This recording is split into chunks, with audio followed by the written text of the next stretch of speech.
Hello and welcome to South Bay Sports Radio. Here's your host, Nick Ingram. Today, I am joined by the majority of the Mira Costa Boys Lacrosse coaching staff, including head coach Aaron Karsh, his assistants Taj Mobley and Nick Espriella. After Mira Costa won its second CIF championship in 3 years, we're going to talk a lot of things, especially the schedule that Aaron and the staff was able to put together and winning a title after trailing 4-0. Gentlemen, thank you very much for joining me. Thanks for having us. Thanks for having us. Nick, how did I do on your last name? Great, man. Nailed it. It's that first name that got me. Yeah. Hey, we're both with an H, though. Nicolas. Yeah. All right, I want to shout out our show's sponsor, Barber to You, whether you're preparing for a CIF championship or you want to go and be nice and ready for your team dinner. Eli Lopez at Barber to You will take care of you from head to neck, especially those neck trims that make you feel like you're $1 million. Give them a shot. All right, gentlemen, second CIF championship in 3 years. Of the two, which one had you a little bit more anxiety ridden? Definitely the latter. The parity in D2 this year was fantastic. We had a game that went to overtime. We had a game where it really could have gone either way. And the final was a 1-point game. Yeah, for sure. Same. It definitely felt much more playoff and championship level this time around. And in 24 we had a very good team for the division, and we felt confident going into every game. This one we knew we had to prepare and outwork the competition, and the boys were able to do that and go home with a ring. On my end was they both brought their own different challenges. Like the first one, Agora, that was a dogfight from the first whistle to the end. One goal after one goal. I think we won that one 13-12, but I don't think anyone had more than a 1 to 2 goal lead. This last one, going into a whole 4-0 after not scoring at all in the first half, that definitely brought some anxiety because it was we only have 2 quarters to figure this out. Now, you guys had been in that situation before, like Aaron had told me in our article that's available on the Daily Breeze website. You'd found yourself trailing Bishop Gorman in Vegas 8-0 and came back to win that game. But what were some of the things that were said in the locker room at halftime during that championship game? It was fun. We told them just basically lock in and know that you can do this, or we brought that up and told them to remember what they're playing for and remember to play for each other. But then I walked out to get a breather myself, and I left to the motivational specialist who had some words of wisdom for him. On that one, we can't say everything that was said, right? We gotta keep some things in house. But ultimately, we kind of went into that game with having been in these games before. Like myself and Nick were in 2 of these games as players, and then we've been in 2 as coaching together. You kind of know how the emotions go, right? So we wanted to really be the first team that settled in, kind of went in calm, collected, get good possessions and things like that. And in my opinion, that kind of caused us to overthink and move a little slower, play on our back heels.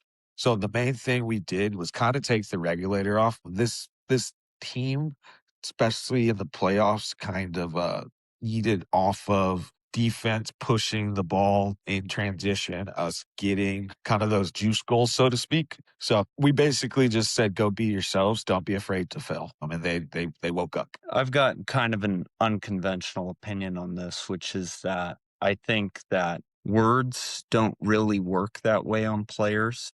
A locker room speech really isn't. I mean, words are magic, but they don't work instantaneously. It takes some time to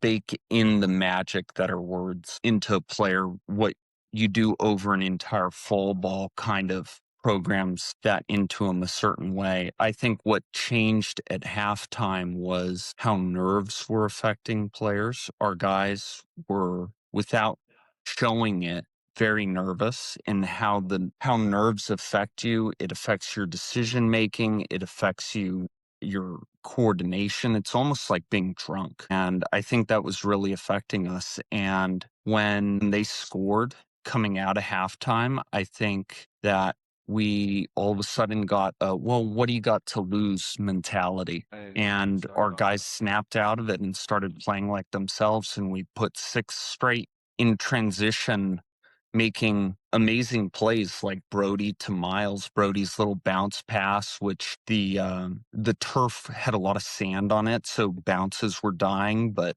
Brody was able to make an accurate pass that was adjusted by the turf, and Miles was able to make a great handle. And that's really the character of the team we had this year, was playing dynamically in transition, and that just doesn't happen when you're nervous. We talked before, Aaron, about building one of the toughest schedules possible to test these boys.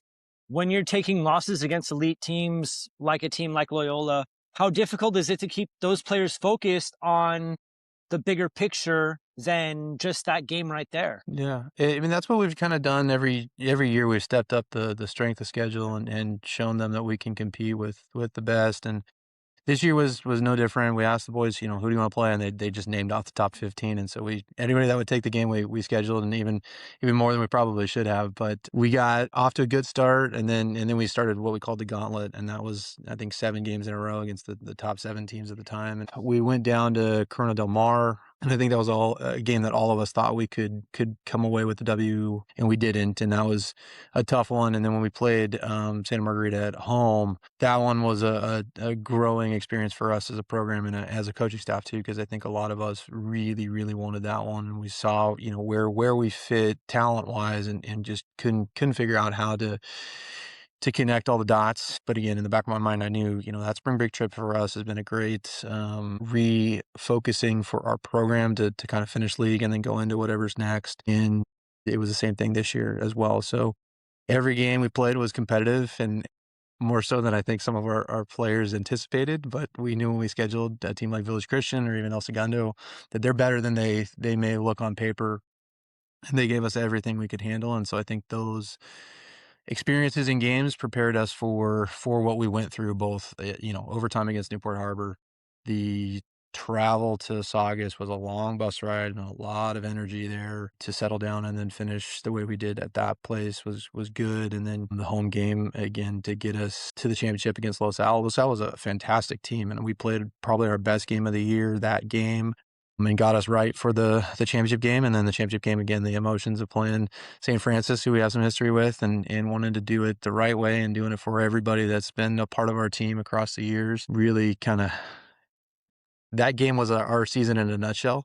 And so it kind of was a good culminating event for us. Yeah. It feels good to win, but I think you learn more from losses. And after a loss against some of these teams, we can come back and say we lost at riding or clearing, and we need to take some time and do better at this. And that hardens the team over time and puts you in a really good position come playoff time.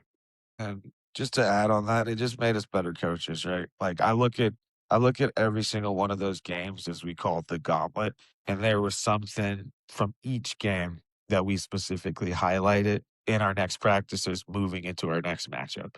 So by the time we came to playoffs, we were pretty confident that no one was going to throw a new situation at us that we haven't gotten put through. And then you asked just like, how do we get through it with the kids? Like they asked for it. Like they were the reason we had it, right?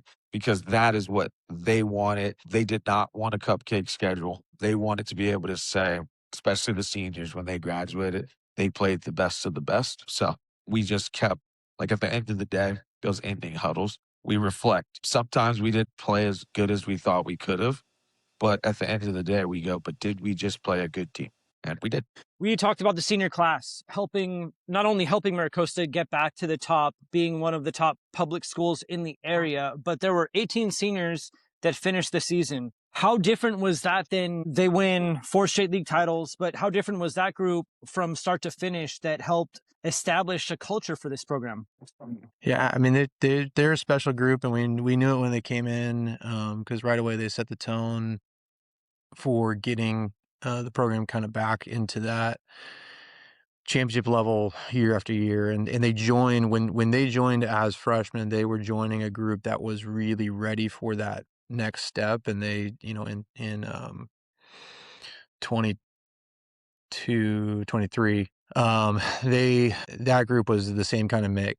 That senior class of 23 was really the same group that was 4 years prior taking the next step. And so it's been really cool to see after 3 full evolutions of start to finish of what we can accomplish when we really get full buy-in from everybody, when everybody jumps on board and we can push the needle culture-wise progressively up that ladder and up the hill. They wanted it more than years past, and they might not say it out loud all the time. They might not show it, but they deep down wanted to be the best of the best, and prove that. And so they did it every step of the way. And the guys that weren't difference makers, the guys that weren't starters, were different as well. They all genuinely seemed to love being a part of the team, and that was nice, because at times when the guys that aren't getting a ton of playing time can distract and detract. But we had 10 guys that were seniors that really didn't see the field a whole lot, and I'm looking over on the sideline, and they're some of the loudest on the sideline cheering the guys on.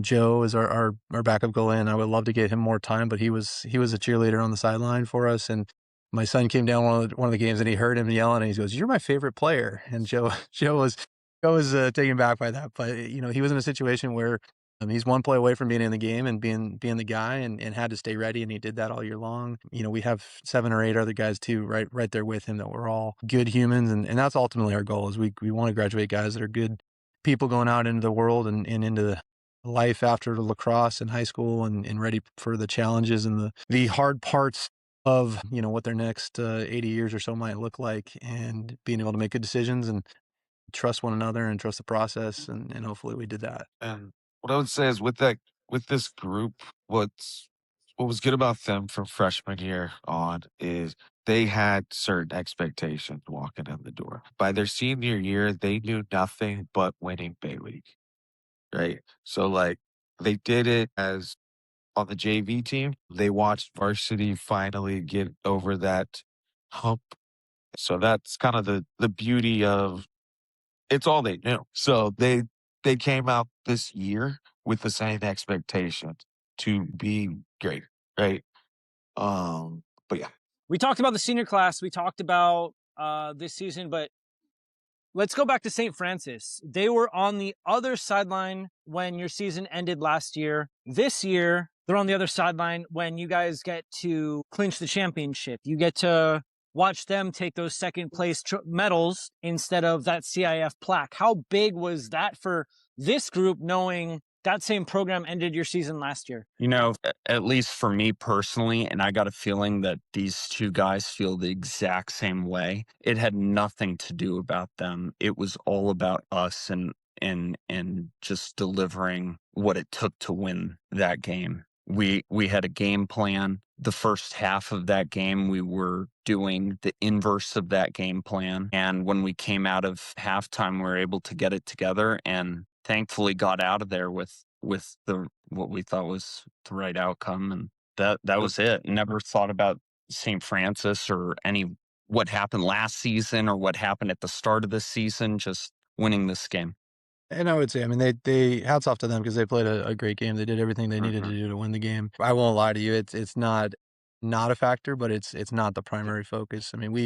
We all knew going into the first time we played this season, the vengeance, so to speak, that we wanted for the class last year, that, and this is what we kind of explained to them all year long, was it doesn't matter who we're playing. We have to do us, and we have to do us well. Now, does that mean we have to make an adjustment based on our competition? Yes.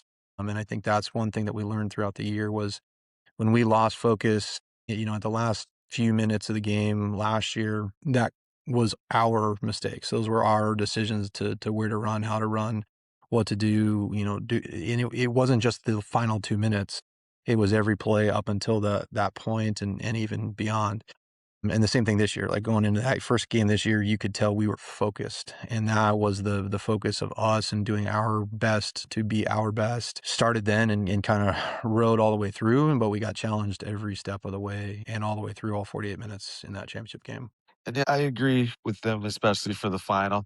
Not going to lie, this is the second time we've played St. Francis this year. Kind of how I laid it up to the team was the first one was for the 25s that graduated last year. This second one is for you guys, right? Because this is how you're going to leave your mark on the program. You already got the win early in the season to quote unquote avenge your previous team. But this CIF championship is all about you guys and what do you deserve? How much did this team put into winning this game? And at the end of the day, what have you gone through to get the success? Do you deserve it? Right. And we kind of all called them up to the mat and they performed. Let's talk unsung heroes, especially those guys that don't rack up the stat sheet, that aren't the league MVP, the league most outstanding. Who are some of those guys that helped not only establish a culture, but a work ethic that is going to continue in Manhattan Beach for the next couple of years? Can I take this one? Absolutely. So he is one of our top players, but on the stats, you don't really get to see how instrumental he is to the team. And that's Christian Hackley. He's our, I'd say, close defender by trade, but we used him at LSM this year. He's had to take faceoffs for us. He's had to pick up those tough ground balls. He sent me a message after the CIF final game and was like, Coach, no one dodged on me during playoffs, because he was that big of a presence of just like on the scouting report, you don't go at this guy, right? But that's him on the field, right?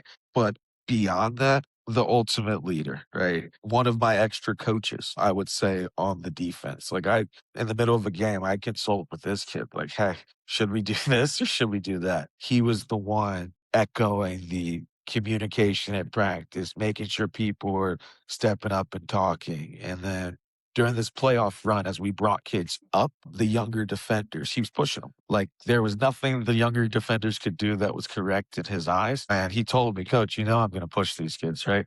Because this is what you're going to have when I leave. And he told me something. One of the captains told him, leave this place better than when you found it. And he goes, Coach, I think I did that. And I agree. So that's my unsung hero I'd go with. Yeah, I'll name two players, but it doesn't have to do with work ethic or leadership, but something that I think is a little more difficult to train, which is taste and decision making.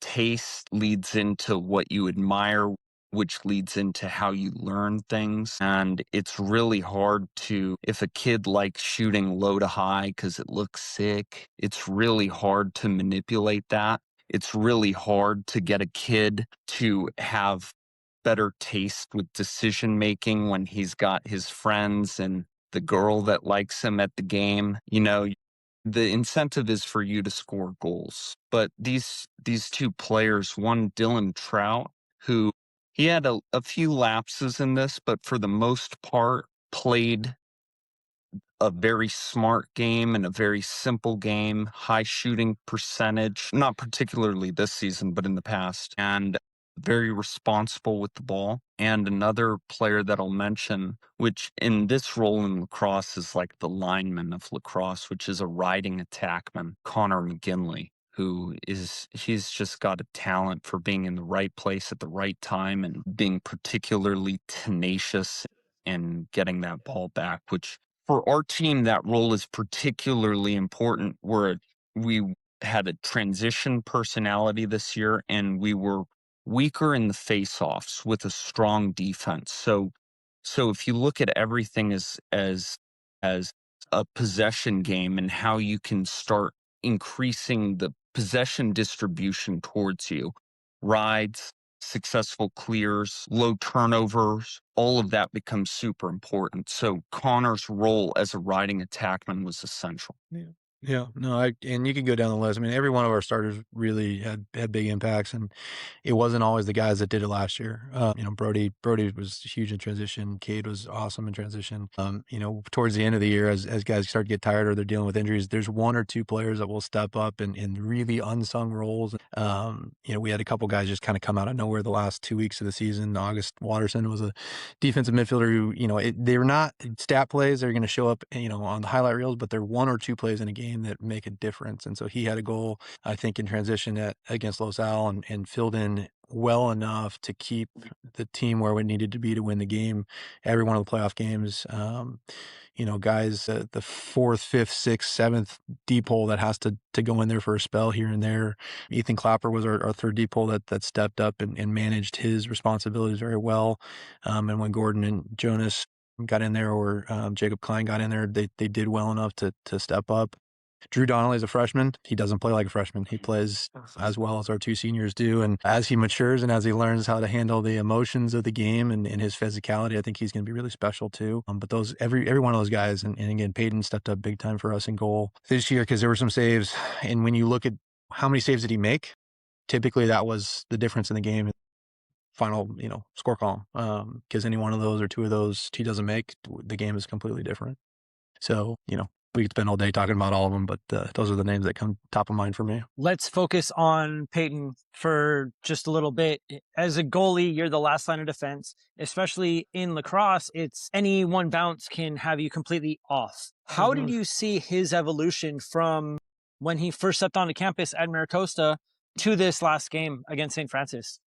Yeah, I mean, it's transformational. He started as an attackman, and then shout out to Coach Colin for helping him find the love for goalie. He never lost his love for attack, and I think if he keeps playing, he'll probably go back to attack and play. Last year was a challenge for him because he was good enough to start, he was good enough to play, and LaChance was our starter at the time, and Peyton got to fill in, in the biggest moment in that playoff game. But then we knew going into this year that he was going to be a real cornerstone for us. He's a kid who loves to compete. He's got a very high expectation of his own self and where he sets the standard. And I think that's what pushes him to be really good. And he's a good teammate too. He's not an eye guy. He's a guy who's out there for everybody else. That can be hard when everyone's looking at you, when the ball's flying and 95 miles an hour towards your face. Can you make that save?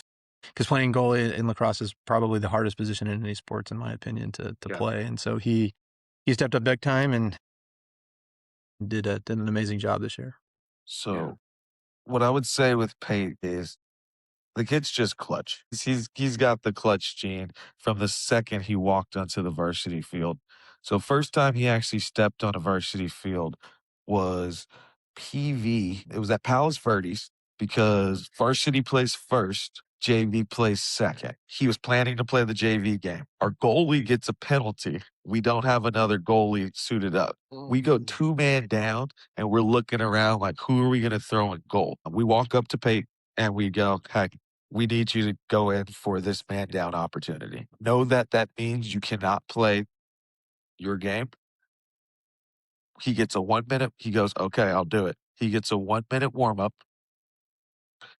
Their best shooter takes a uncontested shot from up top. He makes the save. The team goes nuts. Everyone goes nuts. We end up getting a timeout. He's out. The starter's back in.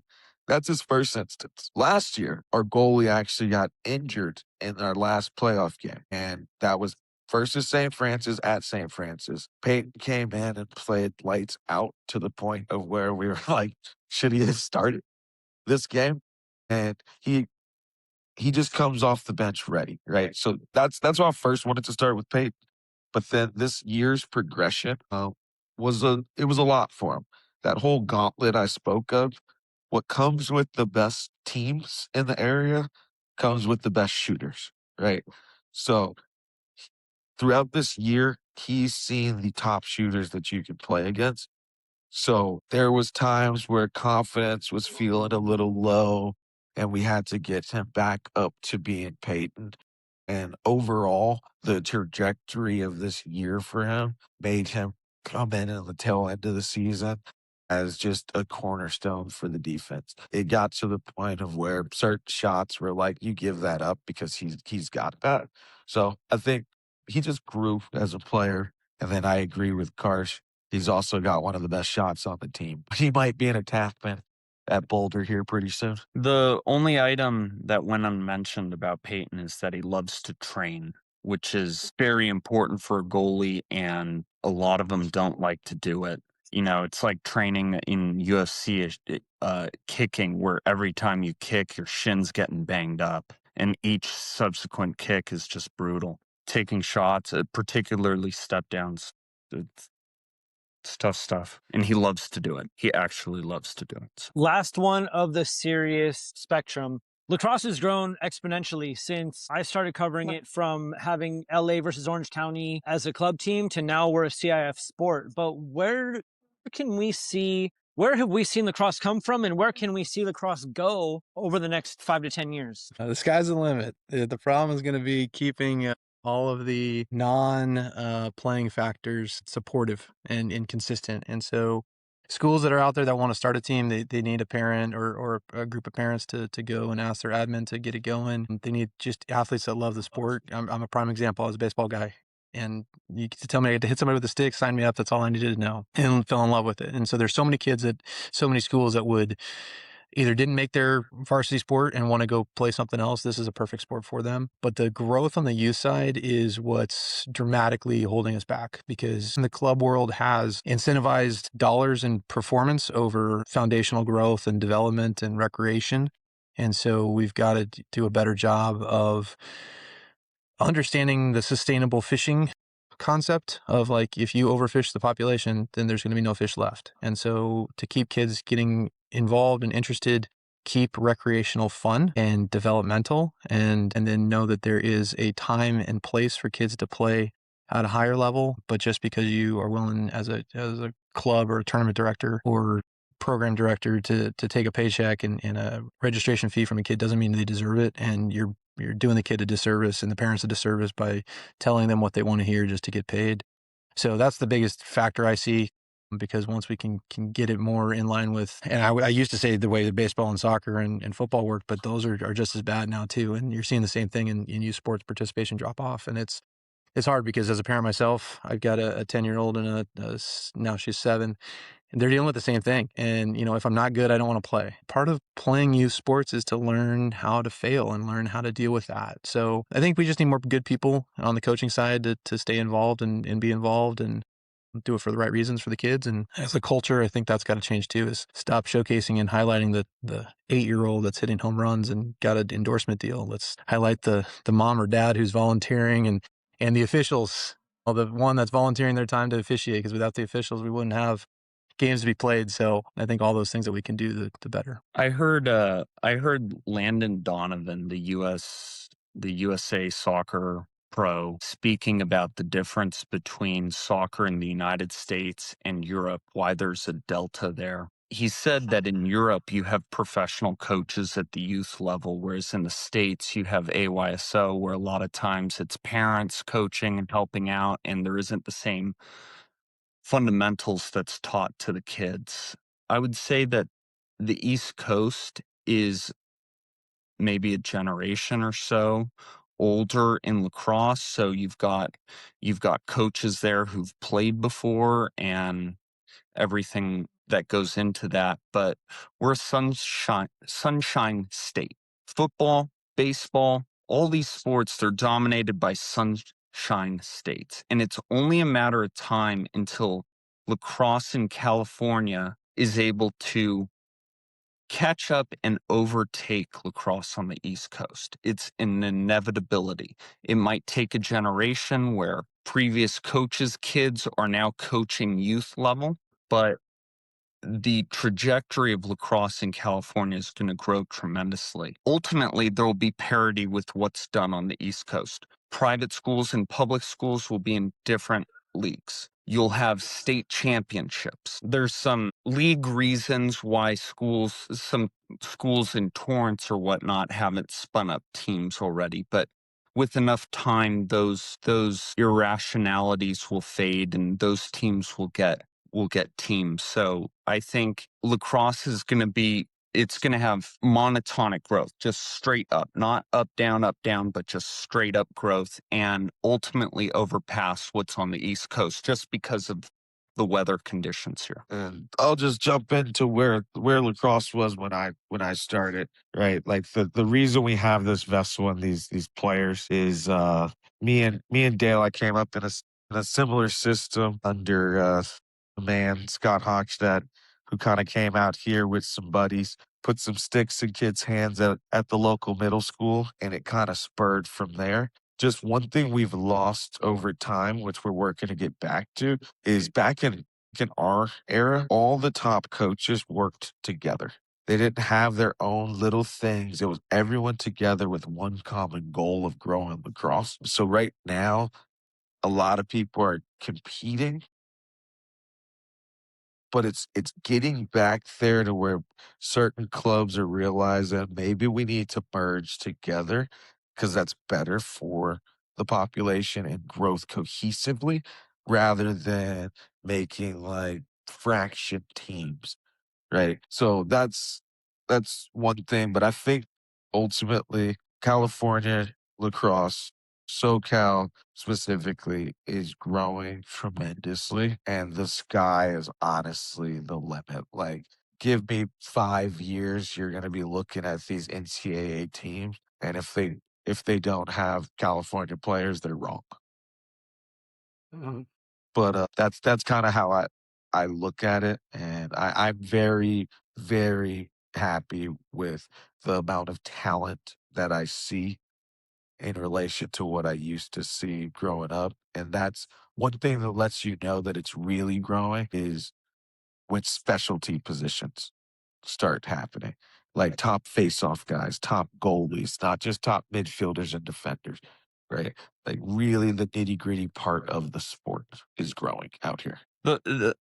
Taj brings up one last point, which is limiting growth out here, which is NCAA. On the East Coast, guys can go down to the local college, and it happens to be Towson or Hopkins, and they can watch very high-level lacrosse. The spread of lacrosse has been coming across the Midwest, where now you have D1 teams like Michigan. You can't spawn up D1 teams at USC or UCLA because logistically a team can't travel out just to play one team. You need a collection of teams to make that happen and other financial reasons for that. But as lacrosse spreads at the college level, it will continue to grow at the youth level for those reasons.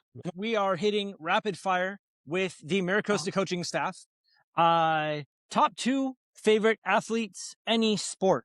Shoot. You got one on King Griffey Jr. And then I was a football fan of Mike Allstott, who was a running back, fullback for the Buccaneers. Tampa Bay Buccaneers, number 40. Dude had more shoulders than he had neck. John Grant Jr., Canadian lacrosse star, and Khabib. Nice. I'm going to go with Kobe and Bo Jackson. Ooh, nice choice. You get a chance to sit down with anybody throughout history, who would it be? Abraham Lincoln. I was going to say Abe Lincoln, too. He's just amazing conversationalist. I'll go with the second pick, Steve Jobs, who I think had the fastest mind-to-mouth connection I've ever seen in my life. I'm going to go with Denzel Washington. That plays into my next question. Top 2 favorite sports movies. Yep. We talked about this on one of the bus rides. I'm going to go with Varsity Blues and Mighty Ducks. I mentioned Rocky because it went unmentioned on our bus ride, and I think that matters. And Miracle on Ice, I suppose. I was going to say that as one of my 2, but remember the Titans. Come on. And I'll just leave it there. Rocky 1 or all of the Rockies? Rocky 1, but the way that it represents the underdog and the discipline that goes into training. Which of the Mighty Ducks movies are you not watching? They had quite a few sequels. When I coached at Chadwick for a time, I compared them to the Team Iceland when we were playing the youth league for a while. That's probably my favorite one. Iceland. A movie is being made about your life. Who plays you? I hope I pick well. Chris Pratt. Hell yeah, Denzel Washington. You took mine. So I'll go with Samuel Jackson. Hell yeah. All right, gentlemen, let's feature your favorite restaurants, your go-to South Bay eatery and your favorite dish there. I love Bonello's Pizza. Hands in Delamo? All right. Sal, that's a shout out for Sal. Yeah. And the crew. Yeah. Fucking tie on Gethin Sepulveda and go get the Tomka soup. You won't regret it. I'm gonna go with Chicken Shack, Lomo Saltado, little Peruvian food. That's probably where Taj and I go the most. Aviation and PCH, just up from that Trader Joe's. Gentlemen, I want to thank you for your time. I appreciate your patience. Again, thank you very much for joining me on South Bay Sports Radio. Yeah, you're welcome. Thanks for having us. Thanks for all that you do for the community. Thank you, Nick. See you guys.